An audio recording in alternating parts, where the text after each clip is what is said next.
abençoada. E nós hoje falaremos de uma lição desse livro maravilhoso do nosso querido Emmanuel, Livro da Esperança, que tem lições atrás de lições que nos acalmam o coração, que nos ajudam a continuar na nossa caminhada, fortalecidos na nossa fé, né? E a lição número 13 fala assim: na hora da tristeza. E ele escolheu um versículo de Mateus, o versículo 14, lá do capítulo 5. Vós sois a luz do mundo. Olha só, na hora da tristeza é o nome da lição. E ele fala, vós sois a luz do mundo. Estranho isso, né? A gente está falando de tristeza, ele vai falar de tristeza, mas o que ele quis dizer? Ele está fazendo com que a gente lembre que Jesus falou que nós podemos ser a luz do mundo, com a nossa fé, com a nossa esperança, levar conforto, consolo a todos os corações, não nos deixarmos abater pela tristeza. E ele escolheu também um item, o comecinho do item 27, lá do capítulo 5 do Evangelho segundo o Espiritismo, bem-aventurados os aflitos, não digais, pois, quando virdes atingidos um dos vossos irmãos, é a justiça de Deus, importa que siga o seu curso. Dizei antes, vejamos que meios o Pai misericordioso me pôs ao alcance para suavizar o sofrimento do meu irmão. Então, ele está voltando a lembrar a gente aqui, que com a nossa doutrina, com a nossa fé, com tudo aquele conhecimento que nós temos do Espiritismo, que a gente sabe que às vezes pouquinho tempo de Espiritismo, de leitura do Evangelho, a gente já pode consolar alguém. Então a gente já sabe qual é o nosso dever, é de ir lá e ajudar, porque existem pessoas que pensam assim, aquele irmão está sofrendo, então é a justiça divina que o atingiu, então ele tem que sofrer. São consequências de alguma coisa que ele fez, ele tem que sofrer. Nesse mesmo item lá do Evangelho fala isso. Mas ele também fala aqui, vejamos o que nós podemos fazer para diminuir o sofrimento daquele irmão, para minorar a dor dele. Então, nós sabemos que temos que fazer alguma coisa em prol do nosso irmão. Por quê? O que Jesus falou para a gente? Para a gente fazer aquilo que a gente gostaria que fosse feito para a gente, não é?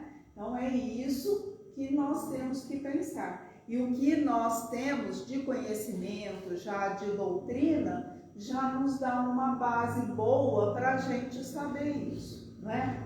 E ele começa a meditação dele, o ensinamento dele, falando assim: entraste na hora do desalento, como se te avizinhasses de um pesadelo. Indefinível suplício moral te impele ao abatimento. Mágoas antigas surgem à tona. Sentes-te a afeição do viajor, para cuja sede se esgotaram as derradeiras fontes do caminho. Experimentas o coração no peito, qual pássaro fatigado, ao sacudir em vão as grades do cárcere. Ainda assim, não permitas que a ansiedade te lance a tristeza inútil. Então, vários acontecimentos ele cita aqui que podem nos abater, que podem trazer uma tristeza para o nosso coração. A gente vai ficar abatido. Ele fala que não, para a gente não desanimar. Paulo de Tarso fala assim que tem dois tipos de tristeza. A tristeza segundo Deus e a tristeza segundo o mundo. A tristeza segundo Deus é aquela que nos ajuda a entendermos que aquele pedacinho difícil que a gente está passando vai nos fortalecer.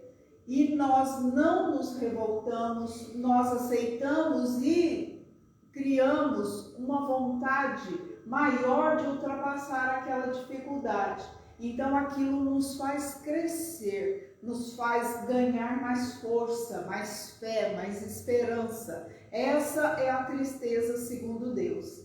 E a tristeza segundo o mundo é a morte. Quer dizer, a gente vai se entristecendo, se abatendo, entrando em depressão, se encasulando naquele problema, e aquilo vai levando a gente à morte. Ela vai tomando conta de nós de uma tal maneira que você depois não tem forças para sair daquela situação. Tamanha depressão que a gente vê e que a gente entra. Então ontem eu estava assistindo uma palestra de uma palestrante lá da Comunhão Espírita de Brasília, Márcia, é o nome dela. E ela falou assim que a tristeza, a gente tem que tratar a tristeza como visita. Então, o que a gente faz com uma visita inconveniente, uma visita indesejável, uma visita que a gente não esperava e não queria? A gente não trata tão bem, não serve aquele bolo mais gostoso, não serve um pão de queijo, um café, né, um chá, não adula muito para ela ir embora logo, né? Não dá muito assunto, né? Não dá muito papo, né? Então, para a gente tratar a visita, a tristeza, como essa visita indesejável, e para ela ir logo embora, não ficar adulando ela, abraçando, isso, acarinhando, né? Deixando ela tomar conta da gente. Então, é rapidinho, respirar, ver o que nós podemos fazer e continuar, né? Então, e lá no livro Jesus no Lar, tem uma lição muito bonitinha do Ney Lúcio, e ela chama O Venenoso Antagonista. E o Ney Lúcio, ele, lá no Jesus no Lar, ele conta as tardes que Jesus passava com seus discípulos, que ele ensinava mais a fundo sobre o Evangelho, sobre o amor, sobre o reino de Deus, né? Então, nesse finalzinho de tarde, que eles estavam reunidos lá na casa do Pedro, o Felipe chegou, mas ele estava tão depressivo com tantas coisas que tinham acontecido, e ele foi desabafando e foi falando, e a assembleia toda, todos eles começaram a ficar todos tristes, assim, acabrunhados, né? E aí então Jesus esperou que ele desabafasse tudo, e Jesus então disse assim para os discípulos. Como a gente sabe, ele sempre conta uma história, uma parábola, para dar um ensinamento para os discípulos. Então, ele falou assim que tinha um lugarejo, que era um lugarejo muito pequenininho, e era um povo que guerreava, que brigava, um povo que gostava de lutar, que gostava de desavença. E aí então o Senhor Deus ficou muito preocupado com aquele lugar e falou que ele tinha que olhar aquele lugar, tinha que encontrar alguém para ir lá naquele lugar para acalmar aquele povo, que era um povo que gostava só de lutar, de guerrear, de brigar. E aí, então, ele mandou os seus enviados e acharam lá uma família, um pai, uma mãe e 3 filhos, que eram devotos de Deus e eles seguiam os mandamentos e eram uma família exemplar.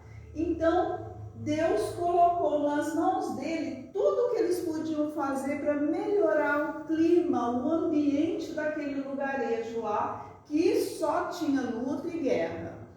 E aí, então, eles começaram a divulgar o Evangelho, a divulgar a palavra de Deus, a divulgar os mandamentos, a acalmar aqueles corações aflitos que tinham seus entes queridos perdidos. E aí, então, foi acalmando aquele povo lá. E o lugarejo ficou tão tranquilo, tão calmo, não tinha mais guerra, não tinha mais luta com outros lugarejos ali perto, que o Senhor das Trevas ficou preocupado e falou assim: eu preciso ir lá ver o que está acontecendo. E aí chegou lá e tentou influenciar a família. E ele começou com a maledicência. Aí começou a falar mal da família, do pai, da mãe, dos filhos, e eles tiraram de letra. Eles não deixaram aquilo abater. Eles tinham um serviço, eles tinham um trabalho no bem, então aquilo tudo caiu por terra. Não era verdade o que estavam falando, né? Então não deu certo. E aí então o Senhor das Trevas colocou lá para eles ficarem pobres, deu um jeito para eles ficarem pobres, perdeu tudo que eles tinham, e eles firmes lá continuaram no trabalho, lavrando a terra, continuaram o trabalho direitinho lá e conseguiu reerguer a família. Aí o Senhor das Trevas, não contente, foi lá e colocou a calúnia, e começou a caluniar o pai, a caluniar a mãe, os filhos, e eles firmes na fé não deixaram a calúnia tomar conta da família, venceram a calúnia. E aí então o Senhor das Trevas inseminou lá nos servos, nos trabalhadores, nos vizinhos, na vaidade. Que então começaram a falar bem deles para ver se eles, a vaidade tomava conta do coração deles. Não deu certo também, não conseguiu o Senhor das Trevas incutir esse pensamento de vaidade. Aí o Senhor das Trevas então fez eles ganharem muito dinheiro, ficarem ricos. E aquela família foi tão próspera, mas nada os abatia. Eles continuaram pessoas seguindo os mandamentos, seguindo a lei de Deus e continuaram a vida deles do mesmo jeito. Então o dinheiro não abalou nenhum deles. E aí então o Senhor das Trevas, um dia o pai de família estava mais tranquilo, foi lá e começou a soprar no ouvido dele assim: você acha que você é um anjo? Você é um homem cheio de defeitos. Você é um homem que faz muita coisa errada, que você pensa que você é uma pessoa boa, um anjo, mas você não é. Você está carregado de culpa. E aí, então, o pai de família, ouvindo aquelas coisas, né, mediunicamente, e aí, então, foi ficando preocupado, e se viu, então, a menor das criaturas. Ele não se enxergava mais como aquele defensor da lei de Deus. Se trancou dentro do quarto, ficou acabrunhado, ficou sem se alimentar e poucos dias depois acabou desencarnando. Aí então a mãe virou uma tristeza só naquela casa, os filhos igualmente, foi aquele clima horrível dentro da casa. Poucos dias depois a mãe também morreu. Daí mais algum tempo um filho morreu, depois o outro e acabou a família. Então, aí Jesus continua falando que um simples pensamento de depressão, de tristeza, de culpa fez com que aquela família que tinha lutado bravamente contra a maledicência, contra a pobreza, a calúnia, o dinheiro, a vaidade, tivesse vencido tudo isso, mas a tristeza tomou conta deles e eles não conseguiram vencer a tristeza. E aí então Jesus fala assim, finalizando a historinha para os teus discípulos: enquanto o homem possuir recursos para trabalhar e servir com os pés, com as mãos, com o sentimento e com a inteligência, a tristeza destrutiva em torno dele não é mais que a visita ameaçadora do gênio das trevas em sua guerra desventurada e persistente contra a luz. Então, olha só o que Jesus falou. É daí que aquela palestrante tirou a palavrinha que a tristeza é a visita. Então, Jesus disse que a tristeza é somente a visita das tentações que a gente sabe, né, do Senhor das Trevas, que vem nos tentar para ver se a gente cai das garras da depressão e dessa tristeza, né, que é uma guerra incessante contra a luz. Mas se nós estivermos firmes na nossa fé, na nossa caminhada, na nossa esperança, na nossa doutrina consoladora, a gente não cai nessa tristeza, né? Até que hora eu li? 8h45. Ah, fica tá bom. bom, então. Aí Emmanuel, então, traz para a gente algumas situações que podem acarretar essa tristeza, como a historinha de Jesus. A incompreensão alheia, os amigos que abandonam a gente às vezes. A gente tinha uma tarefa que era dividida e de repente se vê sozinho para fazer as tarefas.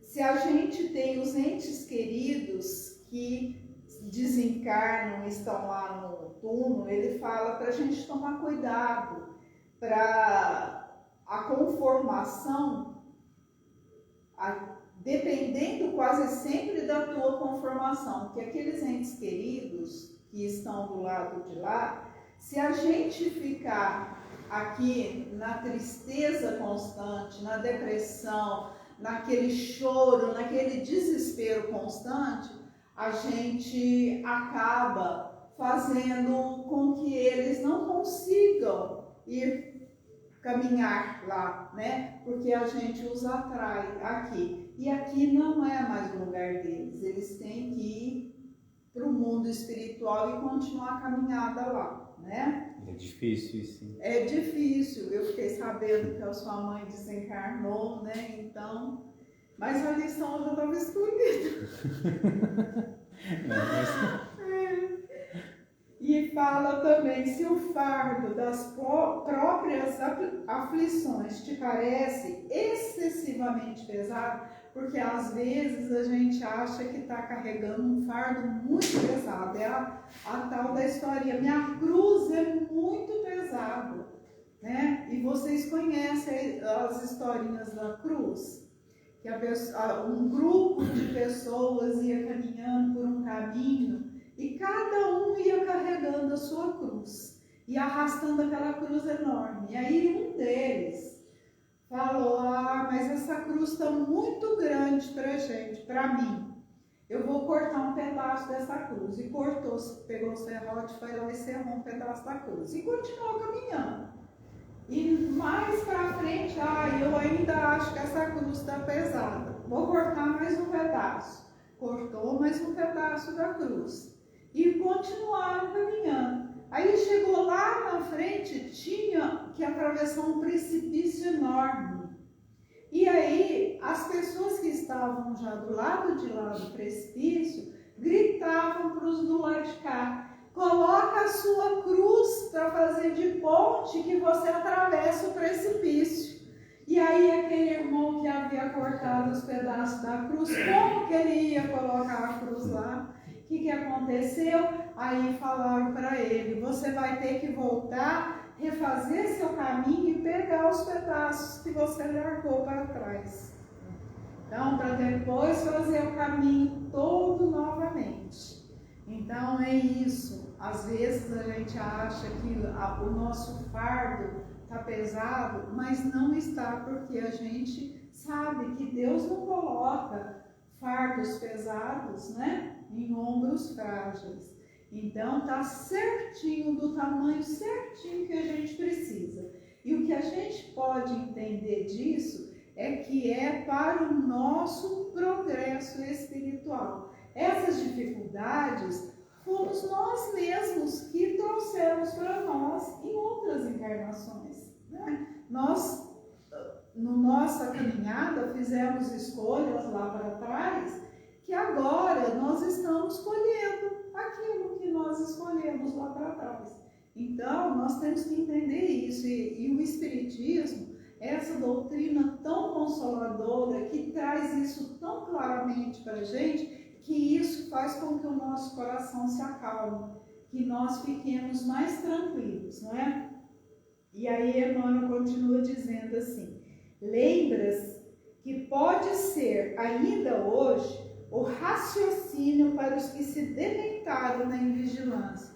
Então, às vezes, o pouquinho que a gente sabe, a gente pode ajudar aquele irmão que está sofrendo mais que a gente, né? Pode clarear a mente dele, levar uma palavra amiga para ele, para que ele possa se conformar com a dor dele. O apoio dos que tropeçam na sombra. Então, aqueles que ainda, às vezes a gente encontra tantas pessoas que trabalham com a gente, que trabalham na nossa casa, que são amigos, vizinhos, que são de outras religiões. Como é difícil a gente falar com eles sem falar nos termos do Espiritismo, sem falar de reencarnação, sem falar dessa lei de causa e efeito, mas nós podemos, com a inspiração dos nossos benfeitores espirituais, se nós temos a boa vontade, queremos ajudar, nós conseguimos passar alguma mensagem ali para aqueles corações que são refratários à nossa religião, à nossa doutrina, mas que a gente consegue ainda ajudar, né? É o que o Emmanuel está falando aqui. O socorro aos peregrinos da estrada que a penúria recolhe nas pedreiras do sofrimento, o amparo dos que choram em desespero e a voz que se levante para a defesa de injustiçados e desvalidos. Então nós podemos ser tudo isso, que ele escolheu o versículo aqui de Mateus que fala que nós somos a luz, o sol, né? A luz do mundo. Então é isso que ele está dizendo aqui, que isso que nós temos dentro de nós, essa doutrina, esse ensinamento é a luz que nós temos, e essa luz pode clarear o caminho daqueles que estão ao nosso lado.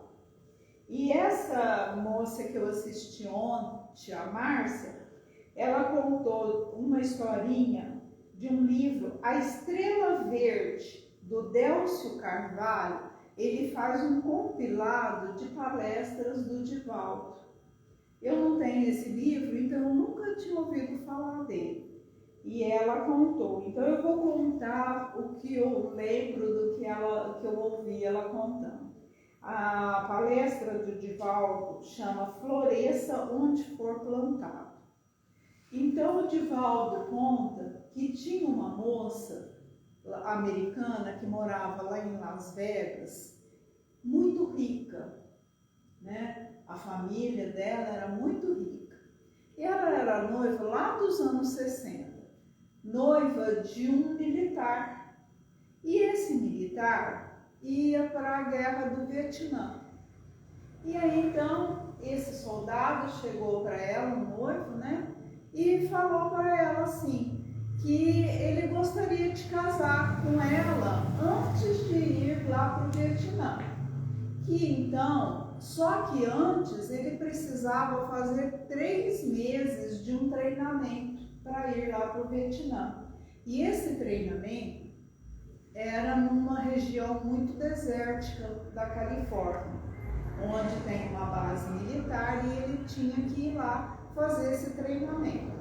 Então ele conversou com ela e aí eles então decidiram casar e ela o acompanharia. Eles arrumaram lá era tudo muito precário, era tipo uma cabana, um lugar no deserto, não tinha quase nada, e ele ia para a base militar e ela ficava dentro daquela cabana. Ela olhava para um lado, era tudo areia, olhava para o outro, tudo areia, e tinha lá o servicinho de casa para fazer e só, e ela era sozinha ali. E aí diz que a hora que ele chegava em casa à noite, ele chegava tão pregado do treinamento, tão cansado, que ele mal tinha tempo de tomar um banho, se alimentar e caía na cama e desmaiava. E ela foi ficando desesperada, né? Mas que vida é essa? Eu fico aqui sozinha o tempo todo, eu fico aqui ansiando para que ele chegue e a gente converse um pouquinho, mas que horror de vida, eu acho que eu vou largar meu marido e vou voltar para a cidade, eu vou voltar para Las Vegas, para minha família, porque eu não quero essa vida para mim não. E aí um dia ela resolveu escrever uma carta para a mãe dela. E escreveu para a mãe dela falando que estava pensando em largar o marido, que ia embora de volta para Las Vegas, que não queria saber mais daquela vida, que estava muito difícil ali naquela base militar. E aí então, passado que a gente sabe que era difícil, ou mais demorado a resposta de carta, né? Passado uns 10 dias, 15 dias, voltou a resposta da mãe. E a mãe escreveu praticamente um bilhetinho assim. Ela começou o bilhete assim: floresça onde você foi plantada. Dois homens estavam dentro de uma cela. E eles só tinham a janela de grades para ver o mundo exterior. Um deles olhava para o lado de fora e olhava o céu e via as estrelas. O outro olhava para fora das grades, olhava para o chão e só via a lama.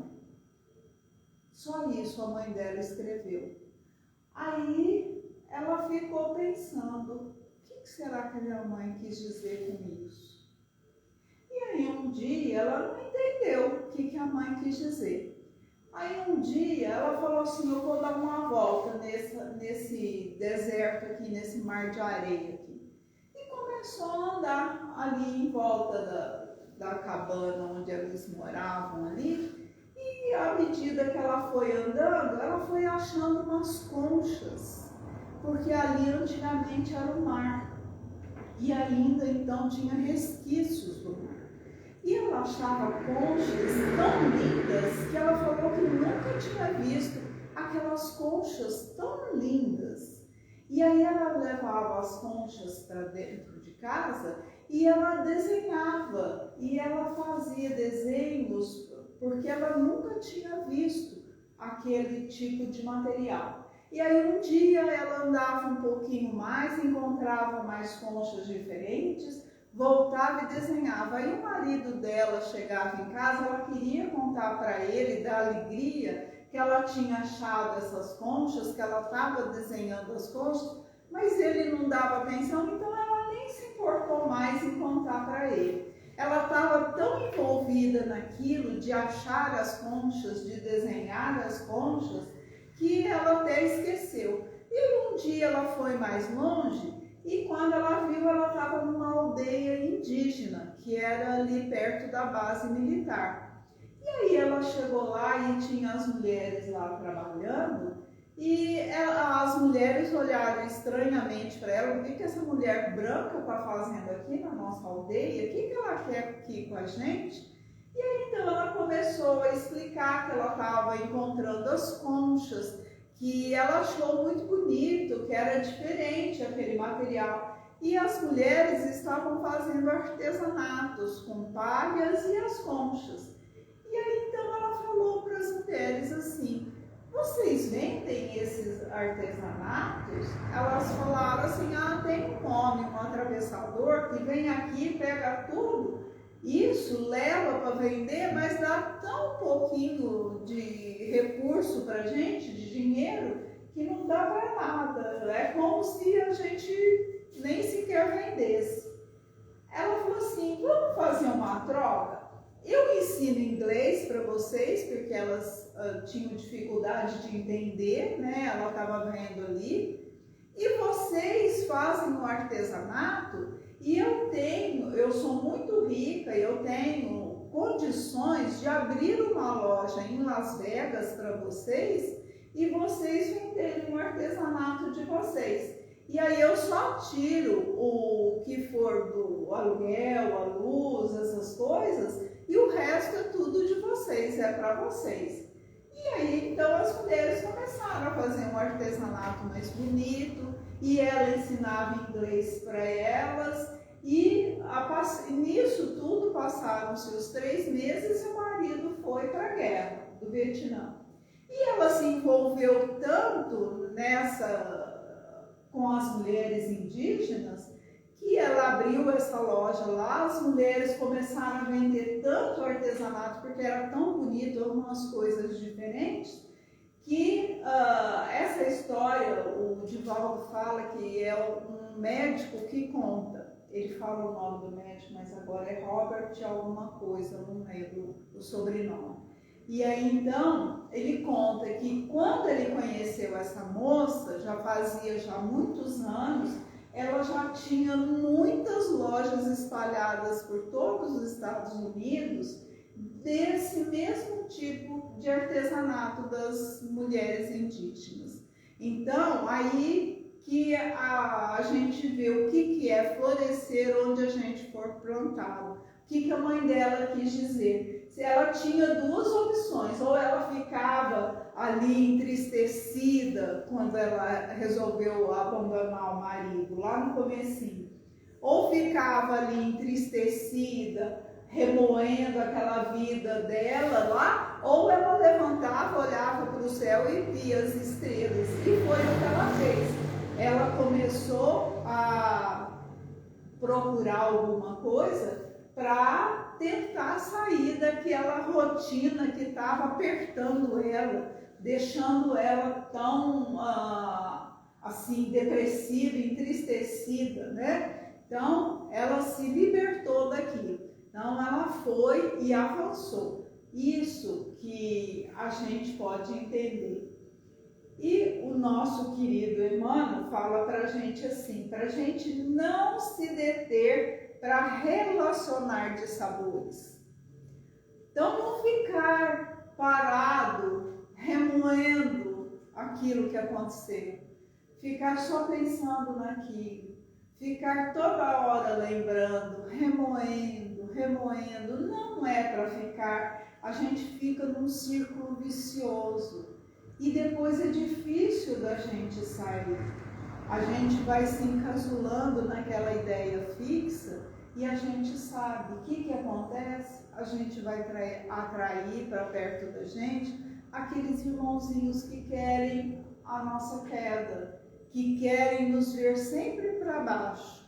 E aí vai ficando cada vez mais difícil a gente se libertar dessa tristeza, né?